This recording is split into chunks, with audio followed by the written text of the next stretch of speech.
time you move. Michael Malden, known to his friends as Fuzzy, has this thing about spiders.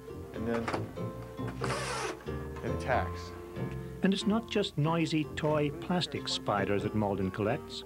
He also keeps the king of spiders, a tarantula, right in his office and feeds it with live crickets. Here we go, here's the victim.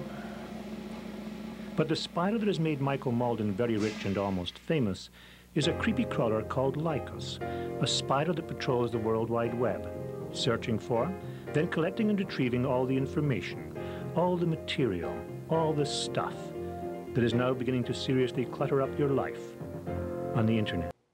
Hello, American Heritage School in Delray Beach, Florida.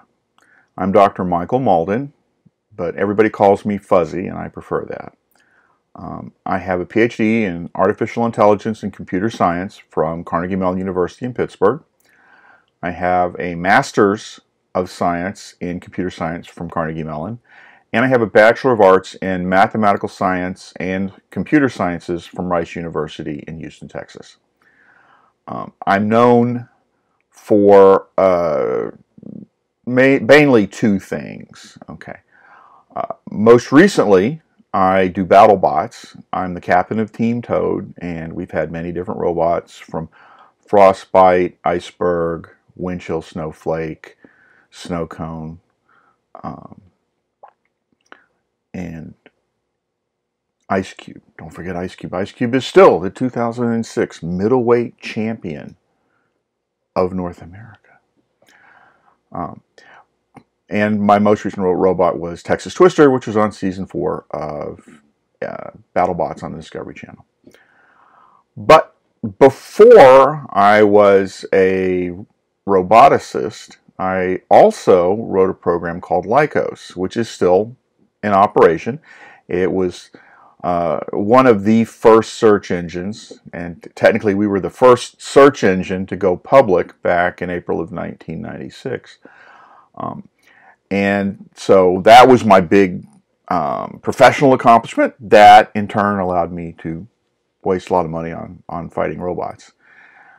Spend a lot of it. Well, it's not a waste, but it's expensive. Let me give you that. Anyway, Taiowa Donovan asked me to do a video for you all. So rather than talk first and ask questions later, he sent me a list of questions.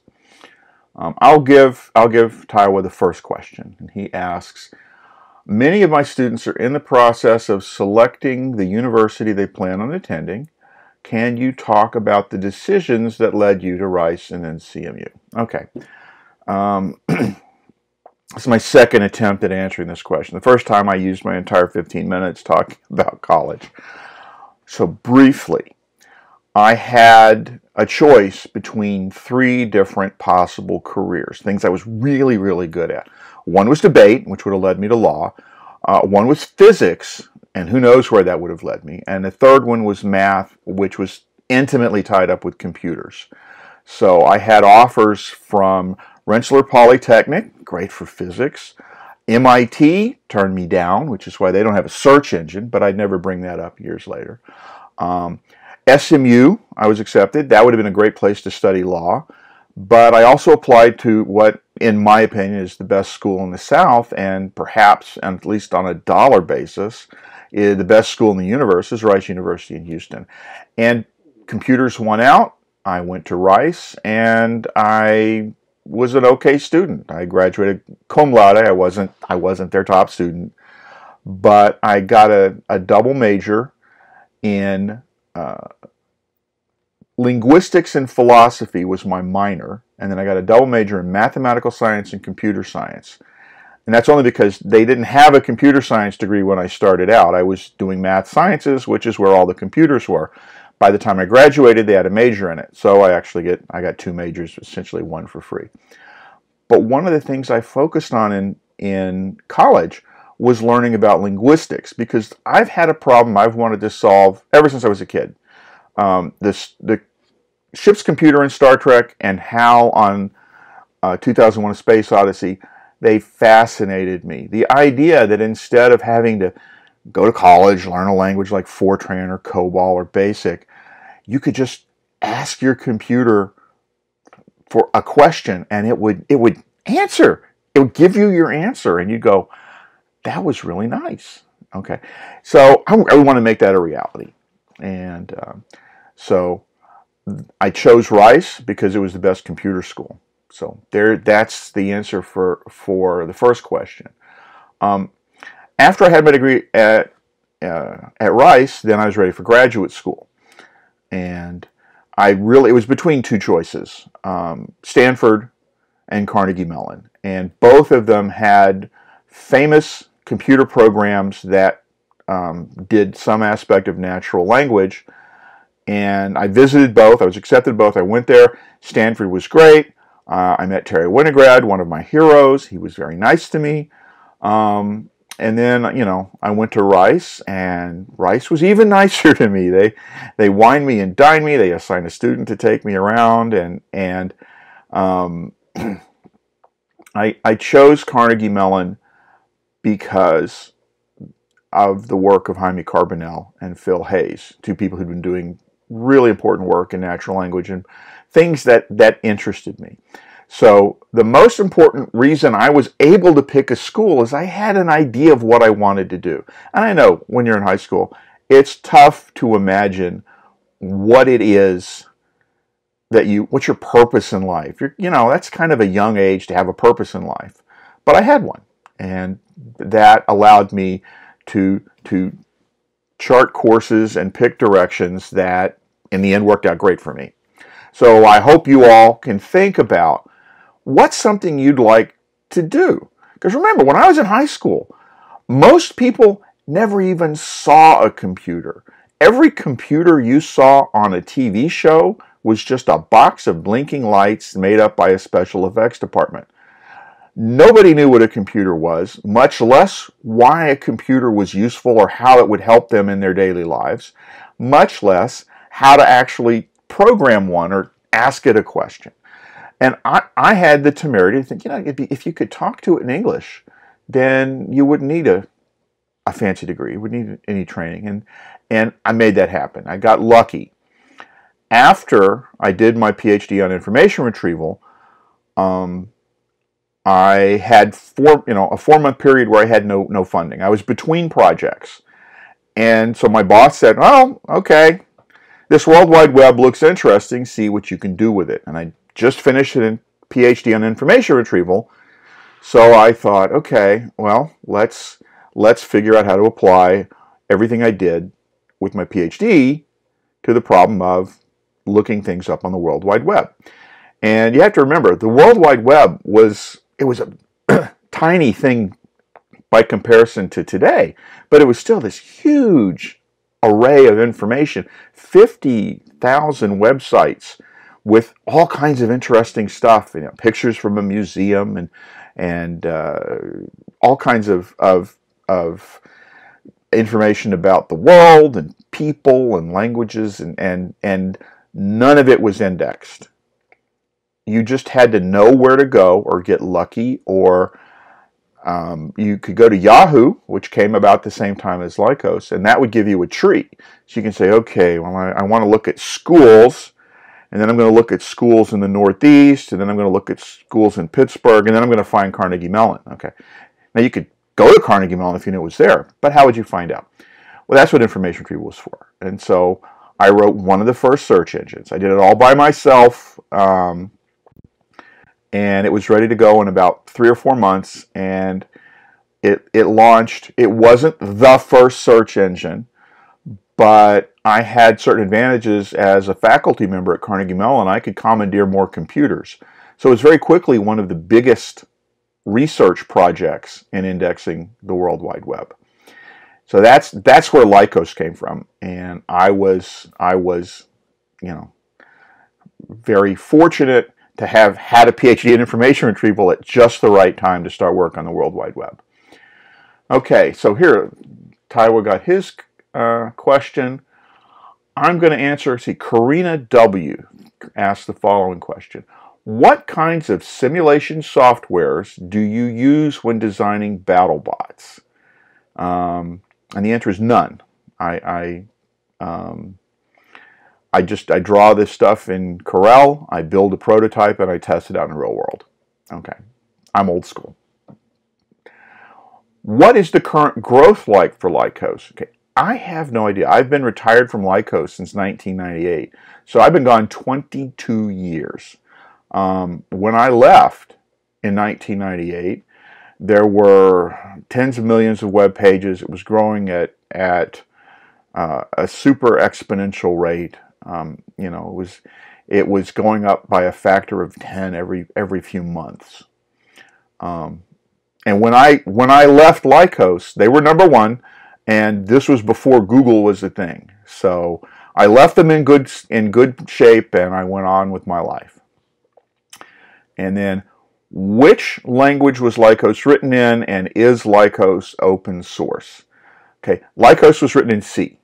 C is just the right language for that kind of stuff, because you need to be able to do stuff close to the metal. And you know, C is barely a programming language; it's almost assembler. So that allows you to write very efficient programs. And then, is Lykos open source? And you might be surprised that the answer to that is originally yes. Lykos was open source. You know, it was a university project. If you were another university or research facility and you wanted to get a copy of the code for Lykos, you could. And I think, you know, we had fewer than 100 requests for the software, but we had 100 places that got the software, the Lykos Spider and the Pursuit search engine, and you know, they could play with it. Okay, that once it was a company, no,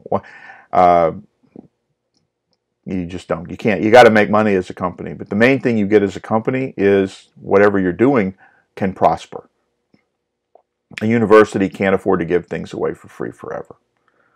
My favorite story is that at its peak, when it was still a research project, but when we had hundreds of thousands of users a day, half of all of the network traffic going in and out of Carnegie Mellon University was Lykos. So that means there was everyone else on the network and me, and we were equal. I used as much computer time as everybody else, and I'm just darn proud of that, because, you know. So let's go to see how many things there are about sailboats. Michael Malden calls himself the road hog of the information superhighway. He's developed a software robot called Lykos to catalog the millions of documents available on the World Wide Web. Our computer, via a program, roams the web. It downloads information from one computer, analyzes it, figures out where to go next. Since Lykos began its work last year, it's prepared summaries of more than 3 million documents, more than any other web catalog. Okay, next question is from Ariana D. So much of what we do in our lives now depends on the internet and access to it. Do you have any mixed emotions of how dependent we have become on the internet and instant access to information? And what apps and social media do you use and why? Okay. First of all, people have always been dependent on each other. You know, no one except maybe one guy invented the bow and arrow. Everyone else learned how to make bow and arrows from their friends, their neighbors, the people who had done it before. So we're all dependent on each other. We're lucky we have the internet. Think of it right now. We're all stuck in our homes, okay? I'm stuck here. I'm used to it, but most of you may not be. And we're still interacting and learning and just checking up on each other over the internet. So no. I think that's a fabulous thing. Okay. We're always dependent on information. Now, yeah, okay. In the year 2020, we have a lot more information at our fingertips. We actually have less in our heads than our ancestors did. You know, trust me, if you've ever tried to live off the land and figure out which plants to eat and how to start a fire and how to make shelter in the wilderness, yeah, Eagle Scout here, right? You know that you know a lot of stuff. And back then you had to keep it in your head. We can keep it in our phones. We can use our phones to get to the big computers, you know, and we don't even know where it is. Where's your nearest Google data center? When you do a search for, you know, herbs and mushrooms that are edible, which computer has that? You don't know. I don't know, and I used to be a professional at this. So, no, I'm not at all worried about that. Apps and social media do I use the most, and why? Well, Facebook is my #1 social app because that's what all the BattleBot people use. And as a community, we need to trade schedules. We have Facebook groups that are just devoted to organizing each event. We need to, hey, here's a new motor. Anybody use this motor? What kind of data did you get? I use YouTube a lot because, when I get a new motor, let's see. Let's run 36 volts through this and use it to spin up a 50-pound desk and see how hot it gets. And I share that information because I'm a researcher. So I make a video, put it up on YouTube. Some of my most viewed YouTube videos are, here is a lifter motor with a chain reduction running. And it's just this little thing turning around and around. And people love that because, oh, that's how you make a chain reduction system. It's like, okay, yeah. So, aside from that, apps, okay, I'm actually, back when I learned how to use a computer, we call them programs. So, I use the browser mainly, so I use Firefox as my browser. When I was a Mac person, I used Safari, and then, originally I had Netscape because that was the first one that everybody used. So that was still good. All right, let's see.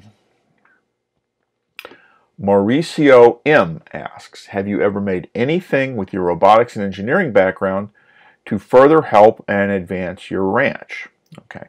We haven't talked about the ranch. I live on the Lazy Toad Ranch here in Liberty Hill, Texas.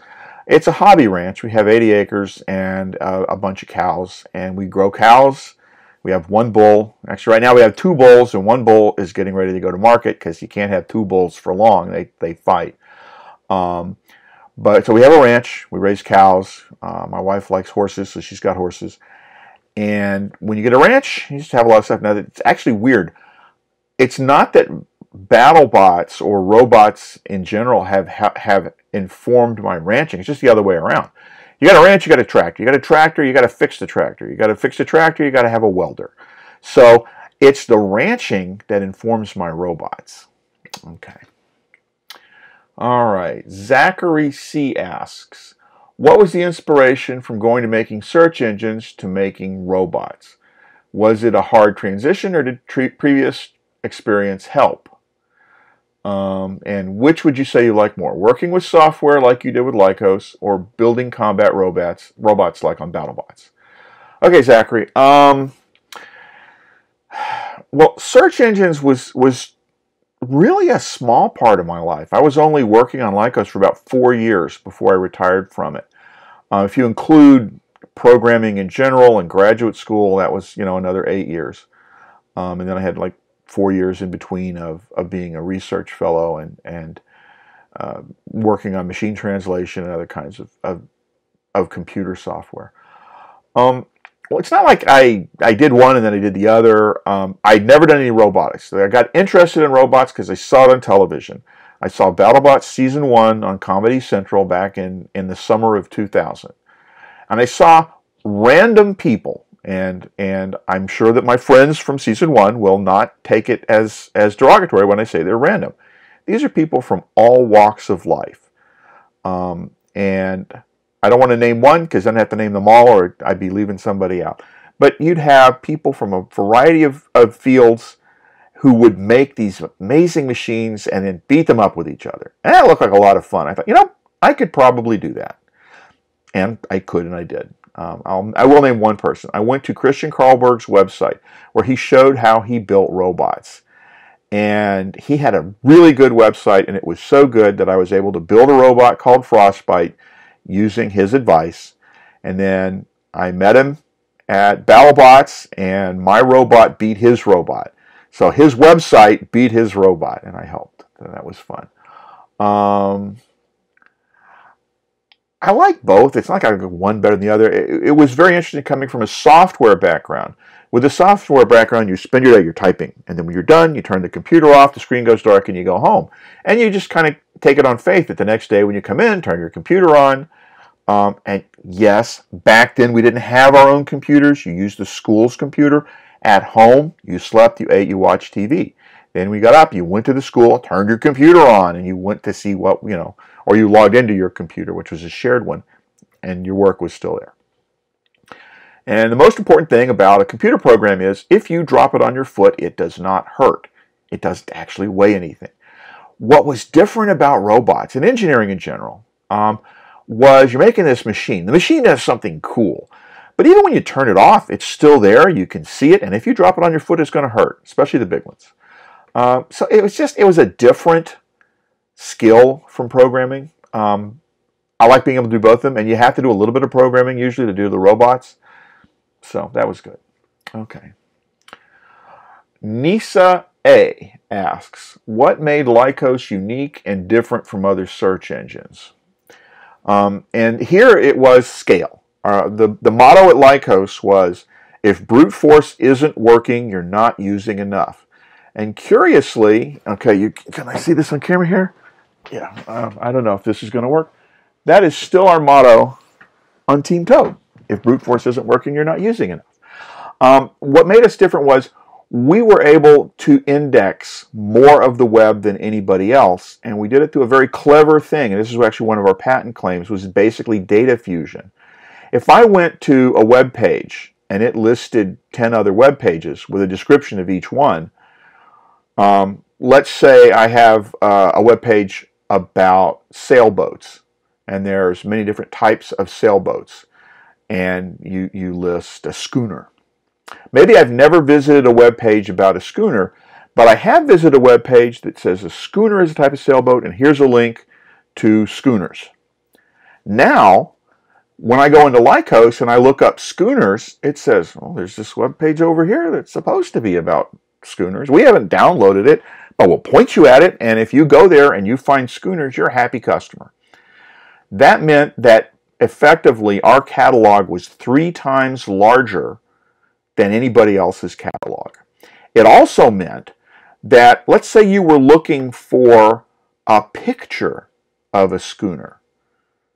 Well, we download the web page and it's got, here's a picture and the caption is schooner. We can point you at the picture, even though we haven't understood the picture. You can still find the picture. So this ability to use the metadata to return results where we hadn't actually visited the page gave us a huge advantage over everyone else who was only indexing things they'd actually visited. We also did data fusion.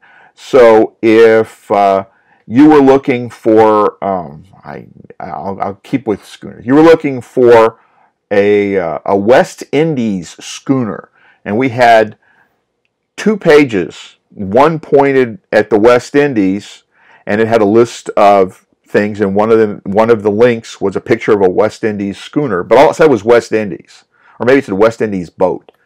And you had another one over here that said, here's a schooner, and they both pointed at the same picture. We would take West Indies boat and schooner and put it up in the entry for this URL. So when we looked up West Indies schooner, we would find a picture that we've never downloaded and didn't have any way of understanding, but we would still give you the right answer. And that ability to do data fusion was one of the key features of Lykos. The other one was we actually had a thing we called popularity. So when we would visit a page or a site, we would keep track of how many links pointed to that page. And that would be what we call the popularity. So the more links there were to something, the more popular it was. That meant that that site was indexed first, and it would therefore have more information in the database. So that meant that we weren't just randomly looking through the World Wide Web, all of it, everything that's there, without some information where we used the structure of what other people found on the web to inform the search. And that was, I think, patent claim number 23. That was something that made us different. And we patented that years before Google had what they call PageRank, which is essentially the same idea. Okay. And then Nissa A also asks, What did it feel like having your research project at CMU turn into something so big and revolutionary? It felt like being in a tornado. It was crazy. It was busy. I had to make hard choices. I had to quit my second job, my consulting job that kept my family fed, in order to have time to do this project that, you know, we had no guarantee would be financially rewarding. So it was scary. It was exciting. I mean, it really, I knew it was important. I knew that the World Wide Web was a big thing. And I knew that being able to find things on the World Wide Web was critical. So it always feels good doing something that you know is important. Okay. And then afterwards, it's really cool to, become a millionaire from what you did and be allowed to retire and work on whatever you want without having to worry about whether you can get paid. That, I'm not going to lie, that's fun, that's cool. I wish you all that kinds of success that I've had. If I can do it, the odds are that you can do it. It took luck. Okay, not everybody who deserves to be rich gets rich. I wish it were not that way. But hard work plays a big role. I used to liken it to being a surfing champion. Having a surfing record means you got to do two things. You have to be there when a record wave comes along, and two, you have to be able to ride it. It doesn't matter how many record waves come by. If you don't have a surfboard and you don't know how to surf, you're not going to surf the record wave. But you can be a really, really good surfer, and if the record wave doesn't come along, you don't surf the record wave. So you have a combination of luck and preparedness. Okay, Marcelino M asks, how did you come up with Lykos as the search engine name? Is it a reference to lycanthropy or something that in that sense as a hidden reference, or is it something else? Okay, well, it is kind of like lycanthropy. Okay, Lykos is the Greek and Latin name for a wolf. And there is a kind of spider called a wolf spider. And a wolf spider has a particular habit. Most spiders build a web and wait for stuff to come. Okay, that's it. The wolf spider is a hunting spider. And in a sense, that's the way the Lykos search engine works. On the one hand, here's the World Wide Web. Here's all this information. Why aren't people reading my information? And then Lykos goes out and finds it. It hunts. And it says, ooh, I'm going to grab the information. I'm going to bring it back to my home. Okay. So that hunting, not building a web, but going from one place to the other place, grabbing the stuff and bringing it back, is how wolf spider works. And that was how our search engine worked. So I figured, okay, we'll call it Lykos. I took it as short from Lycosa lycosidae, which is the species name of the wolf spider. But in both of those instances, it just means wolf. And lycanthropy is a werewolf. So yeah, they're the same, but I was thinking about the spider, not the wolf. Okay. Ryan P. asks, what drew you away from the fast-paced world of the internet into the life of a cattle rancher? Well, it wasn't that cattle ranching drew me in. It was rather, I'm a short-term projects guy. I get bored easily. It took me forever to get my PhD because I was doing all these other things instead of my thesis. It took me 8 years to get my PhD. So I spent about 4 years on Lykos, and I was ready. I was ready to turn it over to other people. It's like, here, I built this cool thing. Take it, make it yours. I got into a cattle rancher because I'm used to being on land. I'm used to having cows and horses. From my childhood, I had relatives who did that. My wife loves horses, so we needed a place for her to keep the horses. And here in Texas,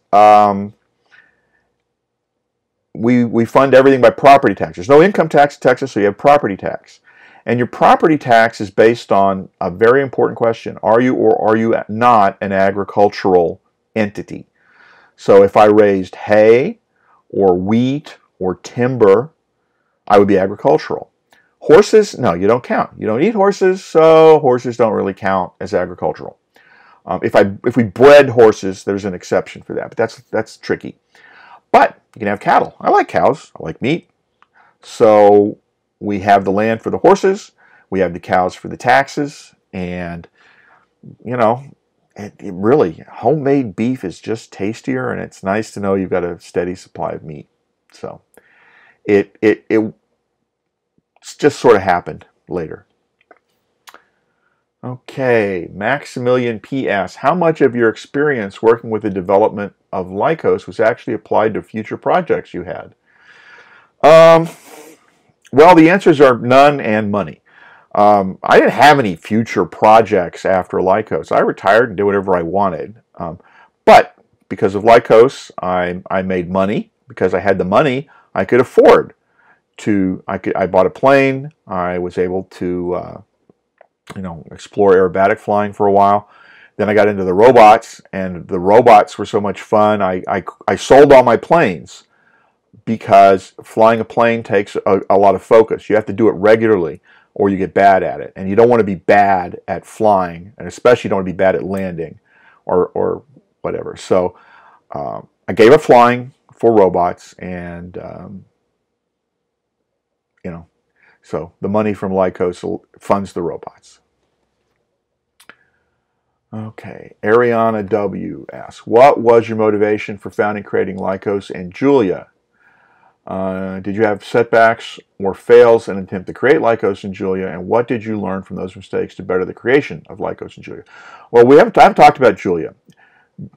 Julia was a Turing test program that ran on TinyMud, and TinyMud was a place, it was a chat room where everybody could build individual different rooms. It was, before Minecraft, instead of blocks, you just had text. It's like, you enter a room, it looks like the rec room, and you see a variety of games and puzzles sitting on a shelf in the corner.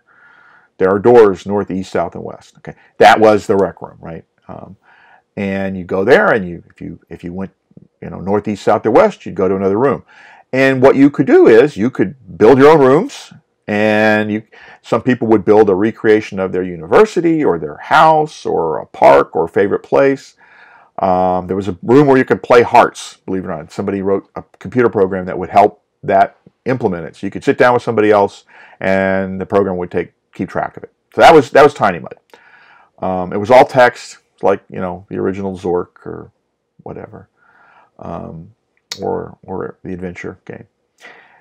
And I was working on natural language. I still didn't have my PhD yet, but I wrote a program called Gloria and then one called Julia that would wander around in this environment. And I figured it would be a great place to test out Turing machine, to try to pretend you're a person. Because the Turing idea was, if I only interact with you by typing, if you're typing and I'm typing, can I tell whether you're human or not? And if I can't tell, then in some sense you're intelligent. So I wanted to build a system that would play around in that environment.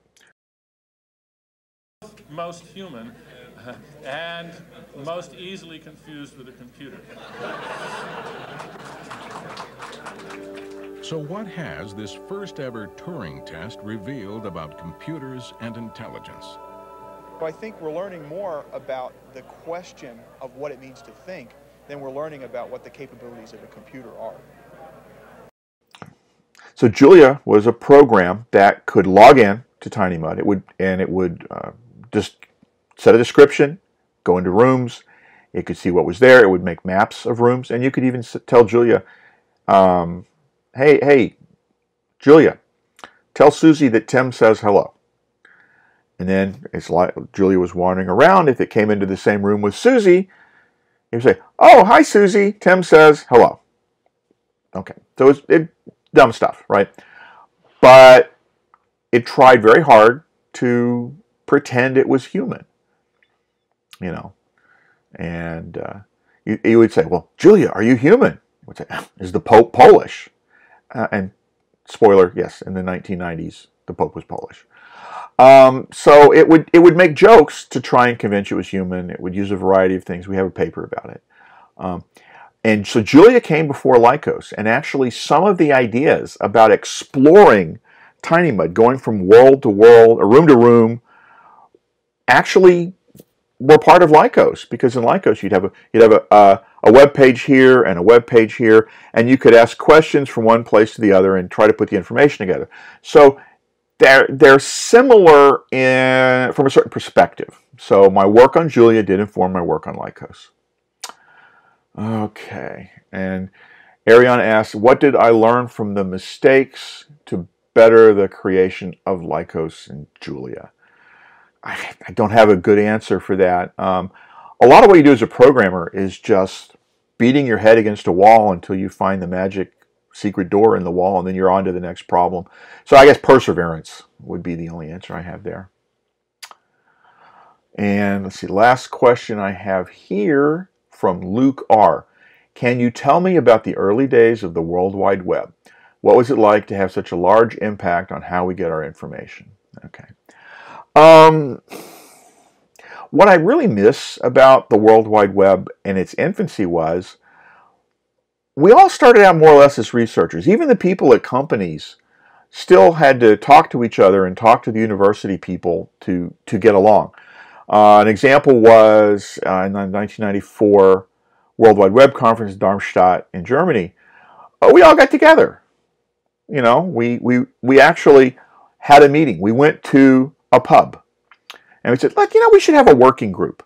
We'll name it after the name of the pub. And we didn't know. We got there, and it was the Bierstubel house, which basically means, you know, bar house or tap house. So we had the Bierstubel group.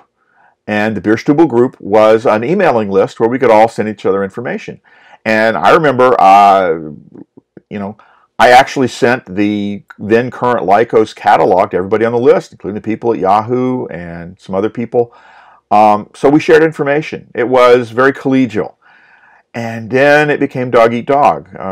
As people started to get funding in the commercial world, they go dark. You know, oh well, yeah, I can't really tell you what we're doing. It's private. You know, we're going to patent it. We can't talk too much about it. And so that was how it changed. And these days, okay, as soon as you get an information retrieval PhD or in something related, one of the, you know, Google just says, here's a job offer. Come to California, be rich. They did it to me after I left Lykos. It was like, hey, you know, come work for us. You know, we'll get you 10 guys in a lab. And I said, no, thank you. And next year they called back, come work for us. We'll get you 100 guys in a lab. And they didn't realize I'm a lone wolf. Okay, the idea of having to be in charge of 10 people was scary, but the idea of being in charge of 100 people was terrifying. So finally I said, look, I'm severely retired. I'm not interested. And they stopped calling me. And that was a long, long time ago. And I'm glad that they did.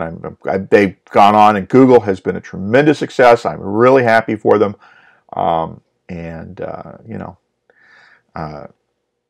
but it was neat to be there first, and it was also, at this point, nobody even remembers I was there. So I kind of have my anonymity back.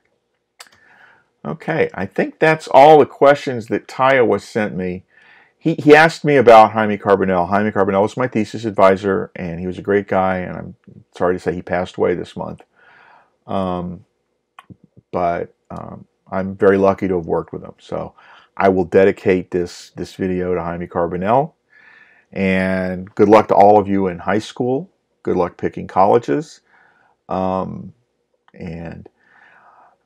I have no idea how I did what I did, so I can't really give you guys advice. But I had a lot of fun along the way. So it's okay to have fun at your job, because that'll get you through the tough times. And if you're doing something you love and something you think is important to you, then, you know, it ought to be fun. It'd be horrible if what you thought was your life's calling wasn't fun for you. So I hope you guys have fun. If you do robots, I can tell you robots are a lot of fun. There's nothing better in the world than building a really, really nice robot and having your opponent come up with their really nice robot and beating the snot out of them. Just seeing them have to take their robot away in a bucket. That is the best feeling in the world, and I hope you all get to experience it, just not when you're fighting my robot. Anyway, goodbye.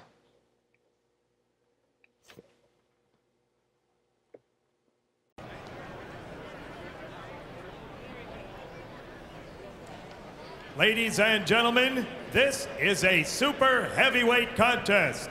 Introducing, in the red square. No, he's not a Jewish rapper. He's a snowplow of destruction. He is Iceberg.